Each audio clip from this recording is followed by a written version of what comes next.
Muito boa noite a todos, um grande prazer estar aqui. E ontem eu também resolvi consultar o ChatGPT para que ele fizesse para mim uma apresentação no TEDx e falasse sobre educação médica, abordando inteligência artificial, telemedicina, baseado numa referência bibliográfica muito importante para a educação médica do Brasil, que é a Demografia Médica do Brasil. E ele prontamente me respondeu, fazendo uma bela apresentação, impecável. E no final, ele dizia: coloque suas emoções e o seu coração nessa apresentação para entreter o público. E aí eu resolvi não fazer aquela apresentação. Eu resolvi hoje aqui fazer uma reflexão sobre o amor da educação médica. E aí eu nomeei essa apresentação da tradição à inovação. Então eu sou André Nazar, sou médico, formado em 1999. Refletindo no dia de ontem, cheguei à conclusão que, após concluir meio século de vida, eu dediquei 64% da minha vida à formação de médicos. Como não amar isso? Impossível. Fazer isso sem amor, sem paixão, seria uma verdadeira loucura. Seria uma verdadeira alucinação da inteligência artificial. Então, hoje aqui, nós precisamos refletir o primeiro ponto, que é: o que é melhor, a medicina tradicional ou a medicina inovadora da inteligência artificial? Ou poderemos chegar à conclusão que nenhuma das duas é melhor, ou que as duas seriam melhor juntas, que nos parece ser o mais lógico. Quando a gente fala de formação médica no Brasil, hoje a gente tem uma média de 42 mil novos estudantes por ano de medicina, com uma tendência a um crescimento exponencial.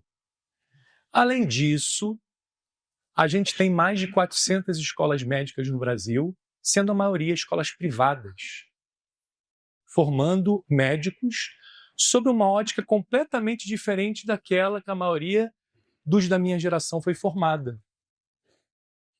Me lembro que aprendi medicina na beira do leito, com um umbigo no leito, examinando pacientes. Me considero bem formado, mas eu também reflito que se eu tivesse todas as ferramentas tecnológicas que eu chamo de Disneylândia da educação médica, que existem nas faculdades de medicina hoje do nosso país, pelo menos nas nossas faculdades de medicina, eu teria certamente construído algumas habilidades melhores do que eu construí. Então, por que entender que a minha formação foi a melhor? Prefiro eu tentar anexar o meu conhecimento à tecnologia, à inovação, o desafio do novo e a disruptura. Porque assim nós conseguiremos certamente crescer e progredir na prática da formação do médico. Algumas realidades, elas são notórias e claras no nosso país. Muitos cursos de medicina estão espalhados pelo interior do Brasil. Que bom! Áreas desassistidas de assistência médica de qualidade, áreas desprovidas de tecnologia. E o que nós podemos fazer para formar esses médicos para atuarem com excelência, com respeito e humanismo aos pacientes que ali se encontram e que talvez sejam os mais necessitados do que aqueles residentes nas grandes cidades do Brasil. Então, estimulamos a formação no interior do Brasil de médicos qualificados, sejam eles treinados por inteligência artificial, por realidade virtual aumentada ou por qualquer outra ferramenta que os faça aprender, mas que não os tire a essência do exercício da medicina humanístico, ético e qualificado, com respeito e gentileza aos pacientes. Eu entendo também que os professores da atualidade, por enquanto, ainda foram formados no modelo de uma medicina tradicional. Não podemos fechar os olhos para isso. Precisamos capacitar e qualificar esses professores para que eles tenham facilidade de lidar com essas novas metodologias de ensino-aprendizado e aplicá-las de uma maneira confortável. Mas qual dos senhores aqui se sente confortável fora da sua zona de conforto? Garanto que é a minoria. É muito mais fácil falar e ensinar com aquilo que nós sabemos. Isso é um processo constante de transformação que vai fazer certamente a gente evoluir em qualidade na nossa educação médica. Outros dados muito importantes. Quando falamos de espaços pedagógicos para o aprendizado de um médico, a exemplo de unidades básicas de saúde, ambulatórios de especialidades e hospitais, há uma enorme dificuldade de acolher todos os atuais estudantes de medicina nesses espaços pedagógicos. Por isso também a necessidade de criação de novas metodologias que suportem esses estudantes em espaços pedagógicos distintos dos espaços pedagógicos com pacientes apenas. E se nós analisarmos friamente, o fato da utilização de simulação realísticas, robôs, manequins de baixa fidelidade, peças anatômicas sintéticas, também é uma forma de acrescentar aprendizado extremamente válido para os nossos estudantes. Inclusive, protegendo os pacientes dos erros e dos equívocos da execução das habilidades do dia a dia em mãos inexperientes. Isso é respeitoso para com o paciente, isso é inovador, isso é ético e isso faz certamente nós entendermos que novas formas do aprendizado da medicina surgiram e que nós precisamos nos render a elas. Quando nós pensamos regulamentação da educação médica, temos dois instrumentos que são os instrumentos utilizados para avaliação da qualidade e da verdadeira realização da formação de um médico. As diretrizes curriculares nacionais de medicina, sendo as últimas do ano de 2014, que estão sendo reformuladas nesse exato momento, e o instrumento de avaliação do INEP para o reconhecimento e para a renovação de reconhecimento dos cursos de medicina, que foi construído o último no ano de 2017 e que também está sendo revisitado.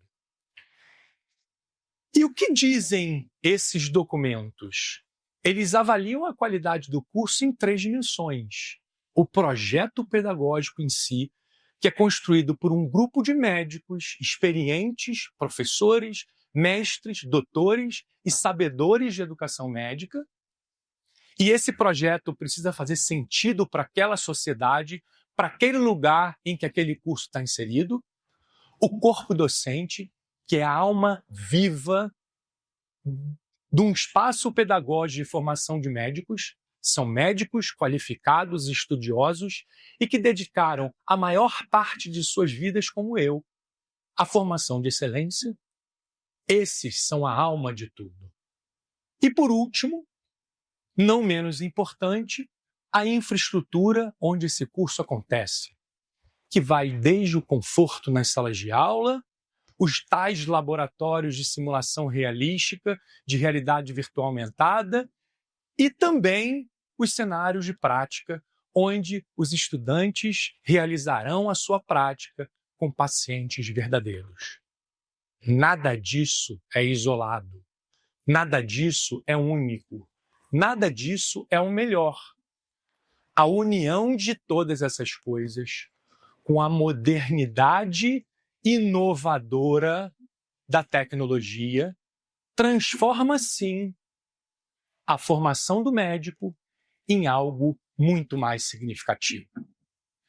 E se nós, por último, analisamos esse documento que gradua a nota dos cursos de 1 a 5, a diferença do curso nota 4 para o nota 5 está numa única palavra chamada inovação. O que é inovação? Pode ser realidade virtual aumentada, pode ser inteligência artificial, pode ser telemedicina, pode ser cirurgia robótica, mas também pode ser, como eu tenho ouvido nos dias atuais, a prática médica humana significativa e transformadora de vida dos nossos pacientes e da nossa sociedade. Então, precisamos refletir profundamente em como integrar essas coisas. Como unir o útil ao agradável. Como tornar a tecnologia aliada da formação do médico ético e humano. Certamente, a inteligência artificial não sentirá o amor dos médicos que aqui estão pela medicina. E isso nos torna diferentes delas, apesar de úteis, significativas, inovadoras e ultramodernas. Agradeço muito a atenção de vocês e os faço refletir se realmente estamos vivendo o momento da tecnologia humana e não só da tecnologia ou só do humano. Os convido a essa provocação, reflitam e daqui não há conclusão. Há apenas perguntas, ou melhor, prompts, como se diz na atualidade. Muito obrigado pela atenção de todos.